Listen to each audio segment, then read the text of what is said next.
Hey everybody, Professor Will's back with you. We're continuing to talk about the art history of the continent of Africa. We're heading to the southern region of Africa, and it's there we're going to meet another large kingdom, equal in its square miles probably to the Congo Kingdom, with equally ancient history going back quite a long way. It's there that you find, savannas, grasslands, and mountainous regions as well. And an early kingdom emerged there, gaining wealth and prominence, likely with trade with the Arab merchants via the Indian Ocean, who traded gold with them, making the kingdom of Zimbabwe quite wealthy. The Great Zimbabwe is the name of a famous city, and it's located in the highlands, and at its peak in the 14th century, its population was likely about 18,000 people. Very impressive at that point in history. The name of the seat of government and location of the king's palace was there, and it would later inspire the modern country of Zimbabwe that we know now. This kingdom was built by a people known as the Shona people, and the word Zimbabwe means judicial center or royal palace. Although today it's a great extensive ruin site and national park, we're going to take a look at the remains of this capital city, and also look at evidence of sculpture as it communicates the power and belief systems of the Kingdom of Zimbabwe. So let's head to the PowerPoint and you'll see what I mean.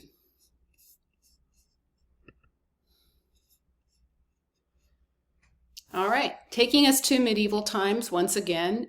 We are in a region known in that era as the Great Zimbabwe. It's within the present day country of Zimbabwe.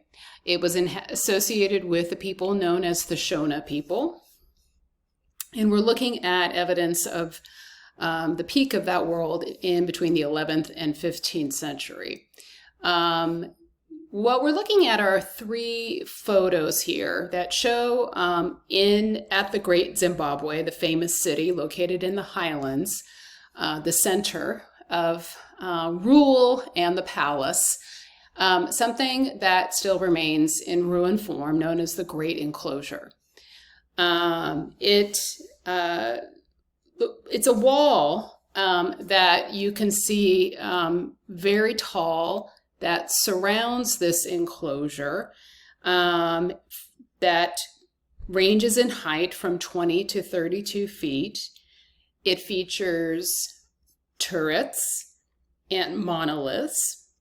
And what's interesting about it, particularly if you look at the image on the top right, is was all constructed with granite, formed in bricks, but laid without mortar. If you look at the contour line here, you can see how expertly that was done, completely smooth, showing excellence in stone masonry in this medieval African time. Embellishments are subtle, but they can be seen, including at the very top, there is an up and down or chevron pattern, much like you see on your local gas station sign, and it forms a distinctive double row at the top of the wall. There are two stone towers at the Great Zimbabwe, and the largest one is about 30 feet in height. Nearby on the walls, you can also see another design motif of these dark stripe patterns. It's possible that these may refer to the stripes of the famous African zebra, with unknown symbolic importance.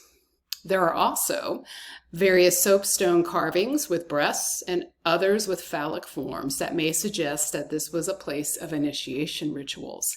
I don't have those for you today, but I do want to share another example of sculpture from this period and region of the Great Zimbabwe. And if we look at the image on the right, this is a stone monolith. So a single piece of granite that is carved with various elements. It was produced approximately around the year 1200 to 1400, and its size is about 5.5 feet. It was found in the Central Valley area of the Great Zimbabwe, and it's got a recognizable bird of prey at the top. You can tell it's no canary. It's clearly a bird of prey, and African eagles do indeed live nearby with its robust physique and large wings. But if you look closely, it's been anthropomorphized. It has human legs and human toes. In this instance, the beak is missing, but other examples of similar birds sometimes show human lips. Since eagles fly, and they can fly quite high, it's believed that they're able to reach the heavens. So the Shona believed that their ancestors could do that as well, essentially interceding for the living on earth by accessing the gods above. Therefore, Shona kings are also considered intermediaries between the people and the ancestors, usually for the primary wish in that part of the world, which is for rainfall. So the bird may reference the Shona king, while the small sideways crocodile is also associated with the king. They are, of course, deadly and mysterious beings, and that's a characteristic a king would like to promote as well. If you look here, there's something a little bit more stylized. You see these two large circles. They may represent the eyes of a crocodile as well. Perhaps the zigzag or chevron design here could represent its mouth, or it could also represent the flight of the eagle from heaven to earth, just like we saw on the wall as well. Fun fact, on the left, you can see the flag of the country of Zimbabwe and the pride they take, of course, in this bird that features on the historic monolith that I'm showing you here. Thanks for joining me.